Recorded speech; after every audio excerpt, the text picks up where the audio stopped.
Simula noong February 14 ay patuloy nga ang paghintay ng mga netizen tungkol sa update sa health ni Chris Aquino.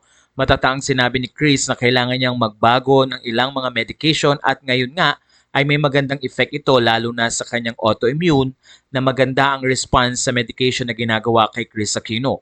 Ang hindi lang masaya at ikinalungkot ng mga fans ay hindi available sa Pilipinas ang ilan sa mga gamot na kailangan ni Chris kaya kailangan ma-extend pa ang pamamalagi nito sa Amerika. Ilang mga ulat din ang lumabas na maayos ang hangin na nalalanghap ni Chris sa current location nito. Kaya naman sa isang mensahe na ibinagay ni Dindo Balares, ang malapit na columnist kay Chris Aquino, natutuwa itong sabihin at iparating sa mga fans ni Chris na nagiging maayos na rin ang appetite ni Chris. Meaning makakakain na si Chris ng maayos at bumabalik na nga ang pagkikrave nito pagdating sa pagkain. Narito ang kwento ni Dindo.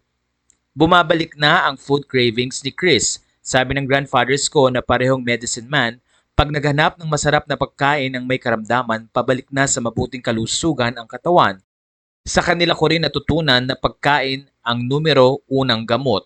Ang nasa likod ng pagbabalik ko sa pagtatanim gamit ang Korean Natural Farming Technology. Simula nang umalis ng Pilipinas at pumirmi sa US, kanina lang nabanggit ito ni Chris sa akin. I miss your laing and lechon kawali very much. Gagawa ng paraan ni wifey na mapadalhan siya. Sa puntong ito ay maraming netizen ang natuwa, pati na rin si Mark Leviste na ayon sa kanya ay kailangan siyang turuan ng Korean Natural Farming. Ayon sa kanya, please tell me more about Korean Natural Farming, Kadindo. Baka pwede natin gawin sa Batangas. Marami kaming pinapadala na farmers from the province to Korea para mag-aral at kumita.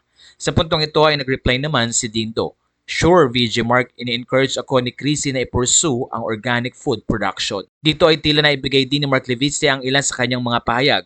Panay organic milk ang iniinom ni Madam tapos sinasamahan ko ng creamer. Organic food is one of our advocacies in Batangas. Sa puntong ito ay marami ang natutuwa dahil maraming mga tao rin ang sumusuporta kay Chris Aquino upang maibalik ang kanyang health lalo na ngayon na nagkikrave ito sa masarap na pagkain.